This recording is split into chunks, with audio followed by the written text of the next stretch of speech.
الله أكبر لا إله إلا الله.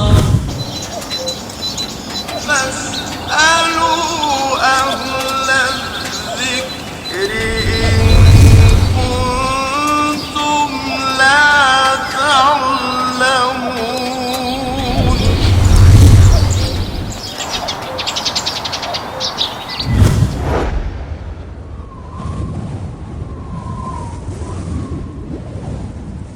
إن الحمد لله نحمده ونستعينه ونستغفره ونؤمن به ونتوكل عليه ونعوذ بالله من شرور أنفسنا ومن سيئات أعمالنا من يهده الله فلا مضل له ومن يضلل فلا هادي له وأشهد أن لا إله إلا الله وحده لا شريك له وأشهد أن محمدا إن خير الحديث كتاب الله وخير الهدي هدي محمد صلى الله عليه وسلم وشر الأمور محدثاتها وكل محدثة بدعة وكل بدعة ضلالة وكل ضلالة في النار. أعوذ بالله من الشيطان الرجيم. بسم الله الرحمن الرحيم. يا أيها الذين آمنوا اتقوا الله حق تقاته ولا تموتن إلا وأنتم مسلمون. يا أيها الذين آمنوا اتقوا الله وقولوا قولا سديدا يصلح لكم أعمالكم ويغفر لكم ذنوبكم ومن يطع الله ورسوله فقد فاز فوزا عظيما. قال الله تعالى في القرآن الكريم: يا أيها الذين آمنوا كتب عليكم الصيام كما كتب على الذين من قبلكم لعلكم تتقون. وقال النبي صلى الله عليه وآله وسلم: من صام رمضان إيمانا واحتسابا غفر له ما تقدم من ذنبه. أخرجه البخاري. وفي رواية أخرى يقول الرسول عليه الصلاة والسلام: من قام رمضان إيمانا واحتسابا غفر له ما تقدم من ذنبه. وفي حديث آخر: من قام ليلة القدر ایمانا و احتسابا غفر له ما تقدم من ذنبه. انتہائی قابل احترام جناب فضیلت الشیخ مقصود الحسن فیضی صاحب حفظہ اللہ تعالی، محترم المقام ہمارے بھائی حافظ عبد الماجد صاحب حفظہ اللہ تعالی، اور معزز سامعین، سب سے پہلی بات تو یہ ہے کہ ہم اللہ تعالیٰ کا شکر ادا کرتے ہیں جس نے ہمیں ایک دفعہ پھر مل کر بیٹھنے کا موقع دیا ہے اور ہمیں شیخ صاحب کی باتیں سننے کا موقع نصیب فرمایا ہے. اور دوسری بات یہ ہے کہ میں شکر گزار ہوں اپنے محترم بھائی عبد الماجد صاحب حفظہ اللہ تعالیٰ کا، جنہوں نے اس پروگرام کا اہتمام کیا ہے. یقین کیجئے کہ شیخ صاحب کے ہوتے ہوئے میرے جیسے بندے کا گفتگو کرنا ویسے ہی گستاخی میں شمار ہوتا ہے. تو بہرحال الامر فوق الادب کے تحت میں تھوڑی سی گفتگو کروں گا چند منٹ کے لیے، تاکہ زیادہ تر وقت جو ہے وہ آپ شیخ صاحب کو سنیں. ہم تو خود طالب علم ہیں، ان کے دروس سے مستفید ہوتے ہیں. اللہ تعالیٰ ان کو صحت والی لمبی زندگی عطا فرمائے.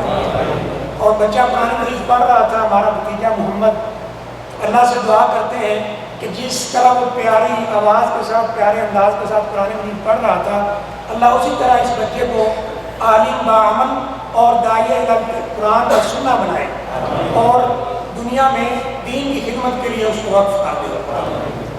دیکھیں، مجھے جو موضوع دیا گیا وہ یہ ہے کہ رمضان کا مقصد کیا ہے، فلسفہ کیا ہے، لاجک کیا ہے.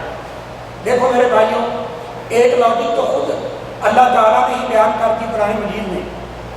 یا ایھا الذین آمنوا کتب علیکم الصیام کما کتب علی الذین من قبلکم لعلکم تتقون. روزے تم پر فرض ہے ایمان والو، ایسے ہی جیسے پہلی امتوں پر تھے.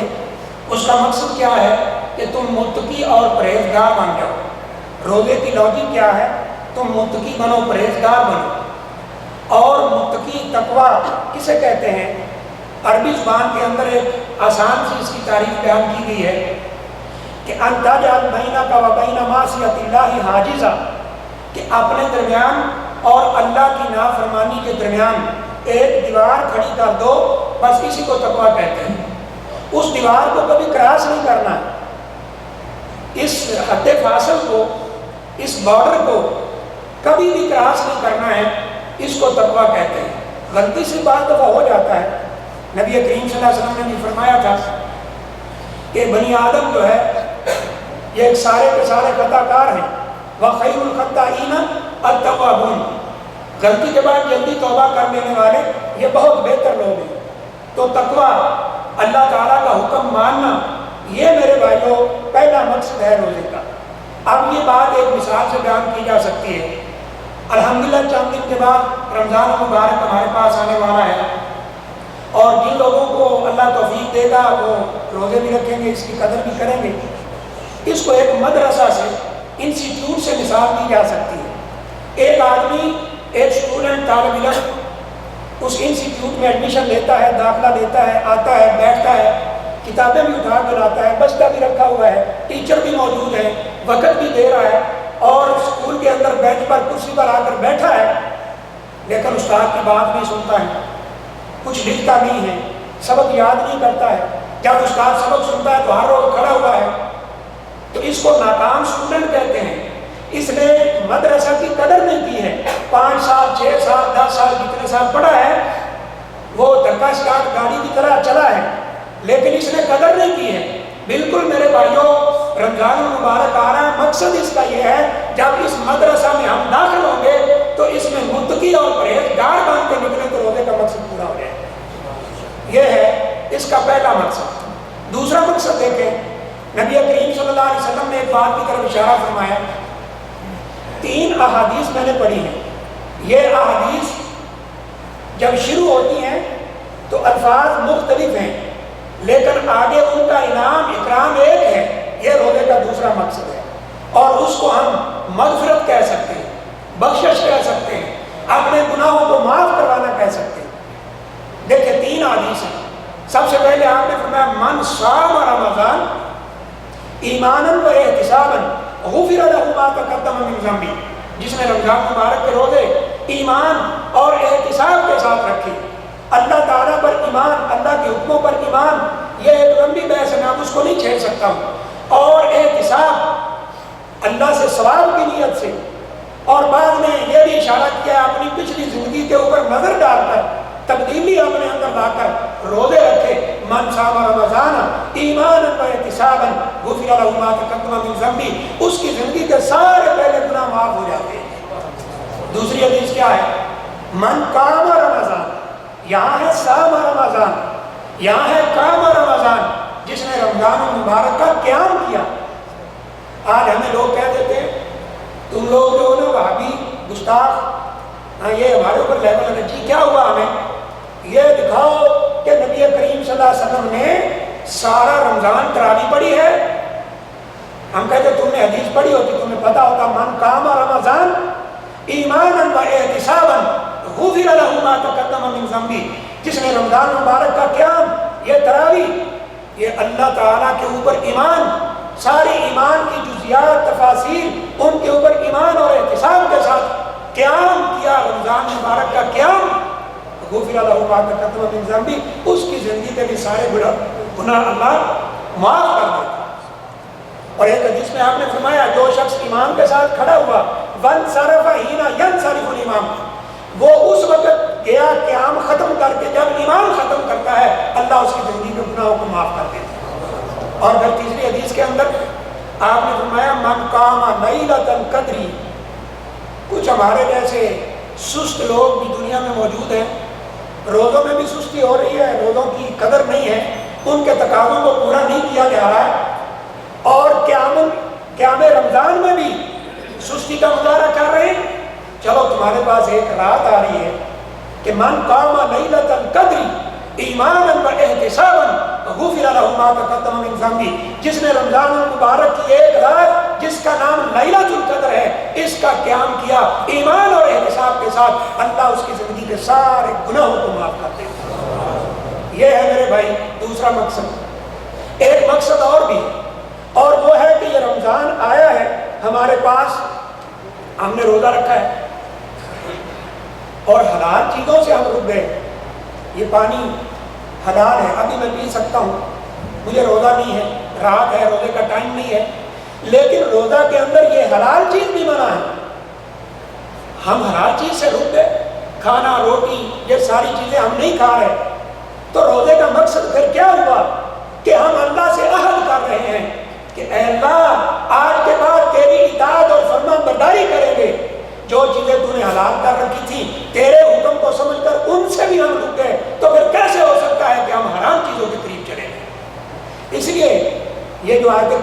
پڑھی جاتی ہے خطبہ کے اندر، یا ایھا الذین آمنوا اتقوا اللہ وقولوا قولا سدیدا، سیدھی سیدھی بات کرو، یصلح لکم اعمالکم ویغفر لکم ذنوبکم ومن یطع اللہ ورسولہ، جو اللہ اور اللہ کے رسول کی اطاعت کرے گا فقد فاز فوزا عظیما، وہ بہت بڑی کامیابی حاصل کر لے گا۔ یہ اللہ کی اطاعت، نبی کریم صلی اللہ علیہ وسلم کی اطاعت، اللہ کے حکموں کو پس پشت ڈالنا، نبی کریم صلی اللہ علیہ وسلم کے حکموں کو ایسے چھوڑ دینا جیسے کسی عام انسان کی بات ہو، یہ مسلمان کا وتیرہ نہیں ہے میرے بھائی۔ اور ایک اور بات، یہ روزے کا مقصد بڑے اختصار کے ساتھ چل رہا ہوں، روزے کا ایک مقصد یہ بھی ہے کہ کھانا چھوڑ دیا، پینا چھوڑ دیا، کبھی بیٹھ کے غور کریں، ہم کھانا پینا چھوڑ دیں، اللہ کو کیا اس کا فائدہ ہے؟ کوئی فائدہ ہے؟ بولتے نہیں بھائی، ناراض ہے؟ نہیں ہے۔ آپ بھی کہہ رہے ہیں، میں بھی کہہ رہا ہوں، شیخ صاحب سے بھی پوچھیں، نہیں ہے اللہ کو کچھ فائدہ اس کا جو ہم کھانا پینا چھوڑ رہے ہیں، کس کو فائدہ ہے؟ ورنہ آج میڈیکل سائنس بھی کہتی ہے، اسے میڈیکل فاسٹ کہا جاتا ہے، یورپ کے اندر یہ روزہ رکھوایا جا رہا ہے کہ صبح سے لے کر شام تک وہ مریض جو معدہ کے مریض ہیں، جو سانس کی بیماری میں مبتلا ہیں، ان کو کہا جاتا ہے کہ تمہیں 1 مہینہ تک صبح سے لے کر شام تک کچھ نہیں کھانا ہے، تمہاری بیماری بھی ٹھیک ہو جائے۔ فائدہ ہمارا ہے، کیوں چھڑایا ہے؟ کیوں پانی؟ یہ روٹی، چاول، مچھلی، بنگلہ دیش کے بھائی مچھلی بہت کھاتے ہیں، ہم بھی کھاتے ہیں، یہ نہیں ہے، لیکن وہ زیادہ سارا کچھ چھڑا دیا اللہ تعالیٰ نے۔ کیوں؟ اللہ بتانا چاہتے ہیں، روزے کا مقصد بتانا چاہتے ہیں کہ اے لوگوں، کھانا پینا اصل نہیں ہے، اصل کیا ہے؟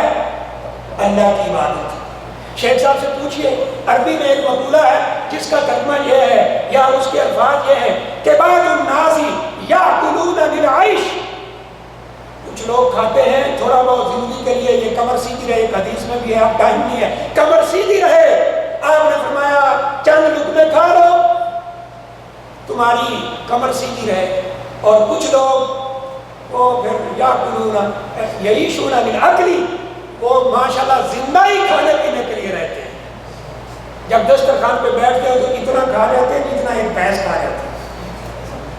ہاں، اس میں سب سے پہلے ہمارا طبقہ ہے، آپ کو نہیں کہہ رہا، آپ کو نہیں کہہ رہا۔ ہاں، یہ بیچارے ہمارے واقعی مولوی تو ویسے ہی قابو آئے ہوئے ہیں نا اپنے سامعین کے، ہیں؟ بعض دفعہ یہ ہوتا ہے کہیں جمعہ بھی پڑھائیں تو کوئی پانی بھی نہیں پوچھتا کہ مولوی صاحب پانی پینا ہے، لیکن بعض لوگ وہ ہیں کہ کھا کھا کے ان کو سانس لینا بھی مشکل ہو جاتا ہے۔ مولوی صاحب اتنے مشکل پرابلم ہو گئی ہے، تھوڑی سی چورن کھا لیں، پھکی کھا لیں، وہ کہتے ہیں اتنی جگہ ہوتی تو حلوہ نہ کھا لیتا۔ وہ زندہ ہی کھانے کے لیے رہ گئے۔ اللہ نے یہ سبق دیا ہے روزے کے اندر کہ یہ کھانا پینا کچھ دیکھیں میرے بھائی، کھانا جب ہم کھانا کھاتے تو وہ کہاں جاتا ہے؟ دماغ میں؟ پیٹ میں جاتا ہے نا۔ اللہ نے پیٹ کو چھپایا ہوا ہے، جب آپ کھا لیتے کبھی اندر سے نظر آیا کہ وہ مچھلی پھیر رہی ہے؟ نظر آیا؟ نہیں۔ یہ کھانا اور جن چیزوں کا تعلق علم سے ہے، عبادت سے ہے، آنکھیں، یہ ماتھا، یہ چہرہ، یہ ہاتھ، وہ آپ کو سامنے نظر آتے ہیں کہ نہیں آتے؟ ہاں، یہ روزے کا مقصد ہے کہ اپنی زندگی کو کھانے پینے کے لیے وقف نہ کرو، اپنی زندگی کو کس کے لیے وقف کرو؟ عبادت کے لیے۔ وما خلقت الجن والانس الا لیعبدون، میں نے جنوں اور انسانوں کو اس لیے بنایا کہ عبادت کرو۔ اور جو میں بات کر رہا تھا وہ یہ ہے کہ یہ کھانا پینا یا دنیا کی زندگی کچھ بھی نہیں ہے۔ اللہ نے کیا فرمایا قرآن مجید کے اندر؟ وما الحیات الدنیا الا متاع الغرور، کہ یہ دنیا کی زندگی تمہیں جو نظر آتی ہے یہ دھوکہ ہے۔ یہ جو آپ کو نظر آتے ہیں نا دکانوں کے باہر بڑے سائن بورڈ لگے ہوئے ہیں، اس میں 20 ٹیوب لیس ہوتے رہے تو بجلی بہت زیادہ ہے، اس میں لگایا ہوا ہے، نہیں ہم کو نظر آتا ہے کاش میری بھی ایسی دکان ہوتی، ہوتا ہے کہ نہیں ایسے؟ یہ فیکٹری میری ہوتی ہے فلاں، ان سے کبھی جا کے آپ نے پوچھا ہے کہ تم کن مصیبتوں کے اندر گرفتار ہو، تمہارے اوپر کتنا لون ہے بینک کا، کیا ہے، یہ ہے وہ ہے؟ تو دنیا، یہ دنیا دھوکے کا سامان ہے، یہ مردار کی طرح ہے میرے بھائی، یہ اصل نہیں ہے، اصل عبادت ہے، اصل علم ہے، اصل اطاعت ہے، یہ روزہ کا ایک مقصد ہے۔ لیکن آج بڑے افسوس کے ساتھ کیا ہوتا ہے، آپ میں سے کتنے بھائی بیٹھے ہیں یہاں پر جو اپنے بچے کو یہاں سے اس لیے پیسے بھیج رہے ہیں کہ آپ کا بچہ دینی ادارے میں جائے، جب آپ یہاں سے 10-12 سال لگا کر واپس جائیں تو آپ کا بیٹا عالم بن چکا ہو، آپ کا بیٹا حافظ قرآن بن چکا ہو، آپ کا بیٹا اس حدیث کا مصداق ہو، الماہر بالقرآن مع الکرام السفرۃ البررہ۔ اس قرآن کا ماہر انسان، یہاں کئی ماہر بیٹھے ہوں گے، کئی ٹیکنیشین بیٹھے ہوں گے، وہ بڑے ماہر ہیں، کوئی مکینک ہیں، اپنے کام میں اپنی جاب میں بڑی مہارت رکھتے ہیں، اور کوئی جناب الیکٹریشین ہے، یہ ہے وہ ہے، آپ کو سارا پتہ ہے، اس کا بھی کوئی ماہر بیٹھا ہے؟ الماہر بالقرآن، قرآن کی مہارت رکھنے والا، جب قیامت والے دن لوگ پریشان کھڑے ہوں گے، یہ اللہ کے مقرب فرشتوں کے ساتھ کھڑا ہوگا۔ اب کیا ہوتا ہے، آپ کا بچہ کہاں پڑھتا ہے جی؟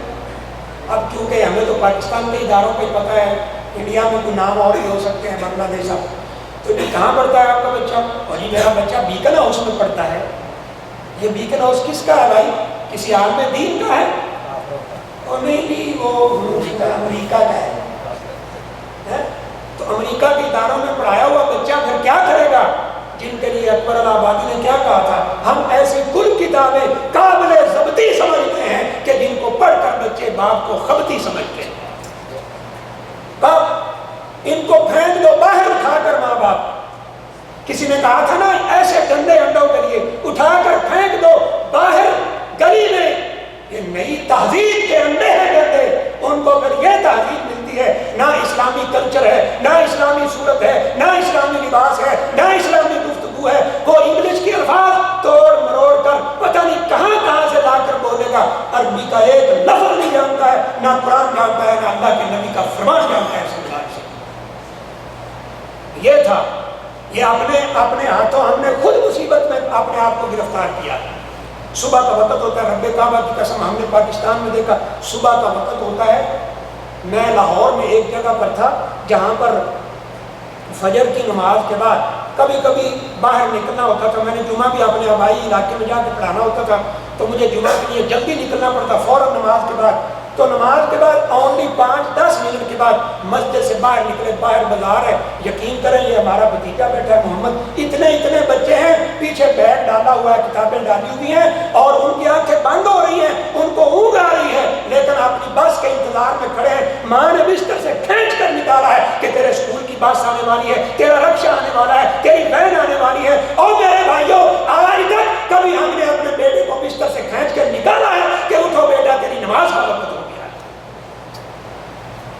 ہم نے یہ روزہ ہمیں یہ سکھانے آیا ہے، میرا موضوع یہ تھا نا، یہ سکھانے آیا کہ یہ دنیا کچھ نہیں ہے، یہ دنیا کا مال، یہ دنیا کا مال متاع، یہ کھانا پینا، یہ قسم قسم کے کھانے، یہ کچھ بھی نہیں ہے۔ ماں کھینچتی ہے، پھر بیچارہ وہاں 7-8 گھنٹے پڑھ کے آتا ہے، پیچھے مزدور کی طرح وہ جناب ہمارے ہاں آرمی والے کہتے ہیں پٹھو لگا ہوا ہے، وہ جب واپس آتا ہے تھوڑی دیر ریسٹ کرتا ہے، پھر جا کے دروازہ کھٹکتا ہے، کون؟ کہتا ہے کہ میں قاری صاحب آیا ہوں اس بچے کو پڑھانے کے لیے، اونلی قرآن مجید کے الفاظ صرف طوطے کی طرح رٹانے ہیں، کوئی مفہوم کیا ہے نہیں، بلکہ مولوی ہوتا ہے، اللہ کی کتاب کو تو وہ پڑھ سکتا ہے جو 16 علوم پڑھا ہوا۔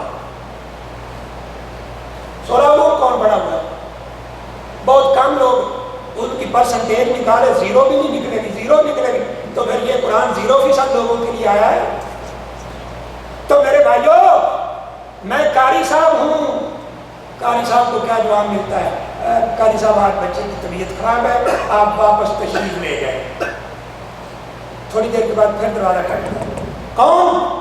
کہتا ہے میں اس کا سر ہوں، اس کا، آپ پتہ نہیں یہ سر کہ کوئی اور سر، میں اس کا سر ہوں۔